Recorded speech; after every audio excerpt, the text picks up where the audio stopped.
Welcome back to my channel. কেমন আছো students? আশা করছি তোমরা সকলেই ভালো আছো। আমি বেশ কয়েকদিন পর তোমাদের জন্য ভিডিও নিয়ে আসলাম, কারণ আমাদের এখন রমজান মাস চলছে, তাই টাইমলি তোমাদের জন্য আমি নিয়ে আসতে পারছি না ভিডিও, তার জন্য আমি দুঃখিত। তো চলো আজকে আমি শুরু করছি ক্লাস 8-এর 5 নম্বর প্রশ্ন দিয়ে, কারণ আমাকে অনেকেই বলছে যে 5 নম্বর প্রশ্নগুলো যদি একটু রিপিট করেন ভালো হয়, দ্বিতীয় চ্যাপ্টার থেকে। তো চলো শুরু করি।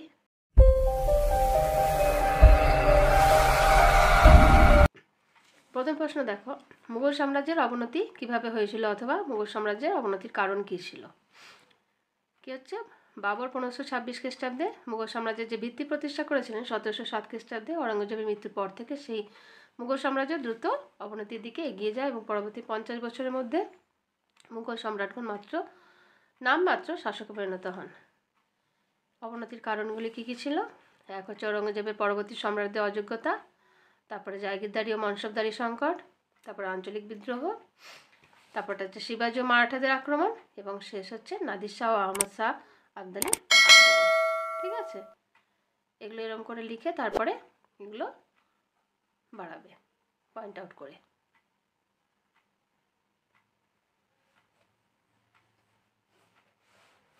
ঠিক আছে, নেক্সট প্রশ্নে যাচ্ছি।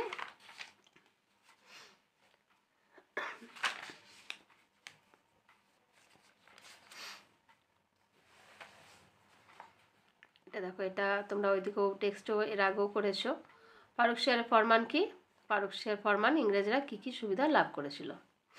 1717 সালে মুঘল সম্রাট ফারুক শাহ ইংরেজ ইস্ট ইন্ডিয়া কোম্পানির অনুকূলে যে ফরমান জারি করেছিলেন তা ফারুক শাহের ফরমান নামে পরিচিত।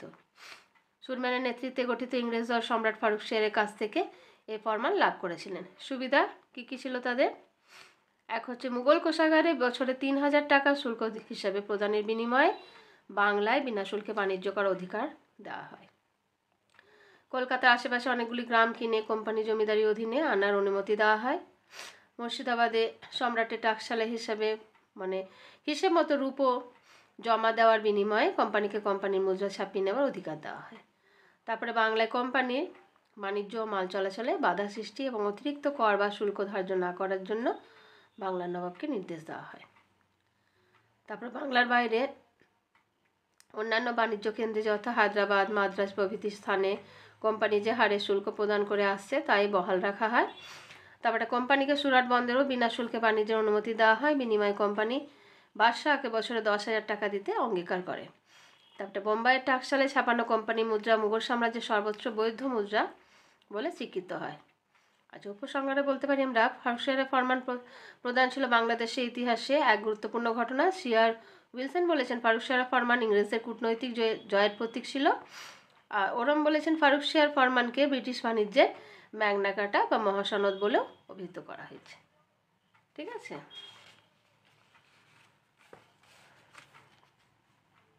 তারপরে দেখো পলাশির যুদ্ধের কারণ কী ছিল? 1757 খ্রিস্টাব্দে তোমার পলাশির প্রান্তরে বাংলার নবাব সিরাজউদ্দৌলা ইস্ট ইন্ডিয়া কোম্পানির মধ্যে যে যুদ্ধ হয়েছিল সেটা ইতিহাসে পলাশির যুদ্ধ নামে পরিচিত। বাংলার নবাব আলীবর্দী খানের মৃত্যুর পর তার কনিষ্ঠা কন্যা আমিনা বেগমের পুত্র সিরাজউদ্দৌলা বাংলার নবাব হয়েছিলেন 1756 খ্রিস্টাব্দে। নবাব সিরাজউদ্দৌলার সঙ্গে বিভিন্ন কারণে ইংরেজ ইস্ট ইন্ডিয়া কোম্পানির সম্পর্কের অবনতি ঘটেছিল এবং এই বিবাদের পরিণতি হিসাবে পলাশির যুদ্ধ হয়েছিল। কারণগুলো কী ছিল? প্রথমটা হচ্ছে ইংরেজ কোম্পানির ষড়যন্ত্র।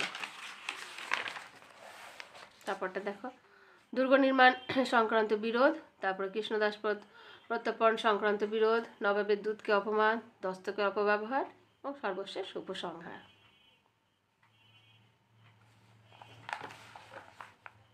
ঠিক আছে, এভাবে লিখবে তোমরা।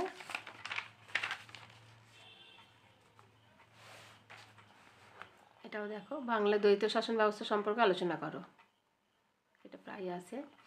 বাংলা দ্বৈত শাসন ব্যবস্থার প্রবর্তক ছিলেন কে? Lord Clive. 1765 খ্রিস্টাব্দে ইংরেজ ইস্ট ইন্ডিয়া কোম্পানি মুঘল সম্রাট দ্বিতীয় শাহ আলমের কাছ থেকে বাংলা প্রদেশের দেওয়ানি লাভ করার ফলে বাংলায় যে নতুন শাসন ব্যবস্থার সূচনা হয় তাকে দ্বৈত শাসন ব্যবস্থা বলা হয়।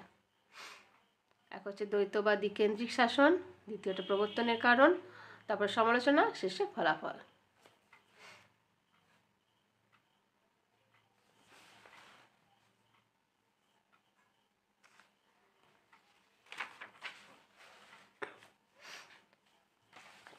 পাওয়ারটা যায়।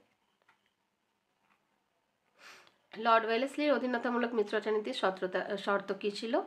কোন দেশীয় রাজ্য এই নীতি প্রথম গ্রহণ করেছিল? এর গুরুত্ব কী ছিল? বাংলার গভর্নর জেনারেল লর্ড ওয়েলেসলি 1798 খ্রিস্টাব্দে এই নীতি প্রবর্তন করেন। ভারতে ব্রিটিশ সাম্রাজ্যের বিস্তার ঘটানোর লক্ষ্যে তিনি এই নীতির শর্ত মেনে নেওয়ার জন্য দেশীয় রাজাদের ওপর চাপ সৃষ্টিও করেছিলেন। আচ্ছা, এই শর্তগুলি হলো: এই নীতি গ্রহণকারী রাজ্যকে অভ্যন্তরীণ বিপদ ও বৈদেশিক আক্রমণ থেকে ইস্ট ইন্ডিয়া কোম্পানি রক্ষা করবে। কোম্পানি বিনা অনুমতিতে মিত্রতা আবদ্ধ রাজ্য অন্য কোনো শক্তির সঙ্গে যুদ্ধ বা মিত্রতা করতে পারবে না। রাজ্যে একদল ইংরেজ সৈন্য ও একজন ইংরেজ প্রতিনিধি থাকবেন। ইংরেজ সেনাবাহিনীর ব্যয়ভার মিত্রতা নীতি গ্রহণকারী রাজ্যকে বহন করতে হবে। রাজ্য থেকে ইংরেজ বাদে সব ইউরোপীয়দের বিতাড়িত করতে হবে। কে গ্রহণ করেছিল? এই নীতি প্রথম গ্রহণ করেছিলেন নিজাম শাসিত হায়দ্রাবাদ রাজ্য। তারপর অযোধ্যা, পেশোয়া দ্বিতীয় বাজিরাও, ভোসলে, সিন্ধিয়া এই নীতি গ্রহণ করেন। আর এই নীতি প্রয়োগের ফলে ইংরেজ কোম্পানির শক্তি সম্পদ বৃদ্ধি পায়। ইংরেজরা ব্যবসা বাণিজ্যের ক্ষেত্রে ভারতে প্রতিদ্বন্দ্বী শক্তিতে পরিণত হয়। ইংরেজ সেনাবাহিনীর ব্যয়ভার মিত্রতা নীতি গ্রহণকারী রাজ্য বহন করায় ইংরেজদের সামরিক ক্ষেত্রে ব্যয় সংকুচিত হয়। এই নীতি শর্ত অমান্যকারী রাজ্যগুলিকে গ্রাস করায় ব্রিটিশ সাম্রাজ্যের সীমানা বৃদ্ধি পায়।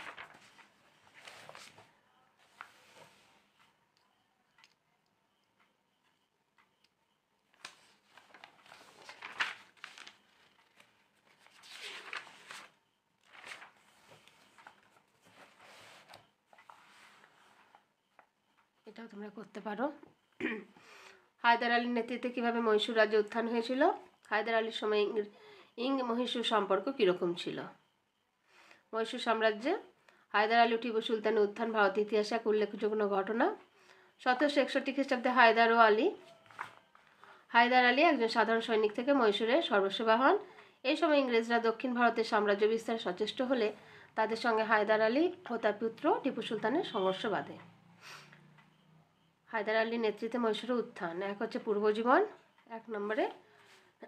তারপর রাজ্য বিস্তার, প্রথম মহীশূর যুদ্ধ, মাদ্রাজের সন্ধির শর্ত, তারপর হয়েছিল দ্বিতীয় মহীশূর যুদ্ধ। ঠিক আছে। 1721 খ্রিস্টাব্দে বুদিকোটে হায়দার আলী জন্মগ্রহণ করেন। তার পিতা ফতেহ মোহাম্মদ একজন ভাড়াটে সৈনিক ছিলেন। হায়দার আলী মহীশূরের শাসক নথ রাজ্যের অধীনে এক সাধারণ সৈনিক হিসেবে কর্মজীবন শুরু করেছিলেন। তারপর 1761 খ্রিস্টাব্দে মহীশূরের শাসক নংরাজকে ক্ষমতাচ্যুত করে মহীশূর সাম্রাজ্যের সর্বসেবা হন। তারপরে আস্তে আস্তে তিনি এসব অঞ্চলগুলিতে রাজ্য বিস্তার করেন। তারপরে প্রথম মহীশূর যুদ্ধ হয়েছিল ইংরেজের সাথে। আচ্ছা, তারপরে তো মাদ্রাজের সন্ধির শর্ত মেনে নিতে হয়েছিল। তারপর দ্বিতীয় মহীশূর যুদ্ধ হয়েছিল 1771 খ্রিস্টাব্দে।